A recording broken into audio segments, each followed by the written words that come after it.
नमस्कार। ओम श्री परमात्मने नमः। लभन्ते ब्रह्म निर्वाणम ऋषय कल्मषाः छिन्न द्वैधा यतात्मानः सर्वभूतहिते रताः।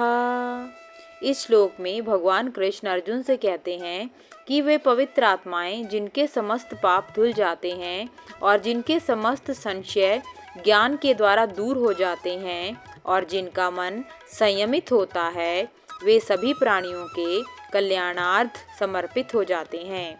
ऐसे मनुष्य परमात्मा को प्राप्त कर लेते हैं, वह सांसारिक बंधनों से मुक्त हो जाते हैं। इस श्लोक में भगवान कृष्ण संत महात्माओं की अवस्था का वर्णन कर रहे हैं।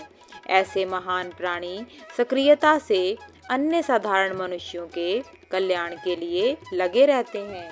ऐसे मनुष्य अंधकार को क्षीण करके ब्रह्म निर्वाण को प्राप्त करते हैं। ऐसे लोग स्वयं के अभिमान को त्याग कर सभी मनुष्यों के कल्याण के लिए कार्य करके जीवन में सुख प्राप्त करते हैं। हम में से ज़्यादातर लोग अंधकार में जीवन जी रहे हैं, क्योंकि हम अपने अहंकार से जुड़कर स्वयं को शरीर मानते हैं।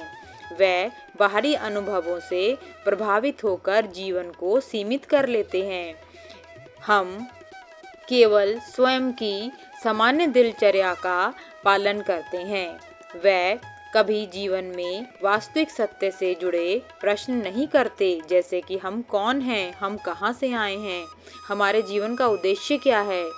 तो हम लोगों का जीवन निरर्थक होता है, क्योंकि हम केवल भौतिक संसार तक सीमित होते हैं। प्रत्येक मनुष्य को इस बात का आभास होता है कि आत्मा चिरस्थायी है, किंतु फिर भी वह जीवन को सतही रूप से जीता है, क्योंकि वह स्वयं के अहंकार से जुड़ा रहता है।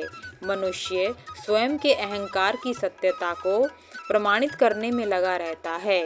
इसी के लिए वह धन, सम्मान व सामाजिक स्थिति की अपेक्षा करता है, किंतु ये सभी कार्य निरर्थक हैं। इस खेल में मनुष्य की पराजय निश्चित है। ज्ञानी मनुष्य इस बात को समझते हैं।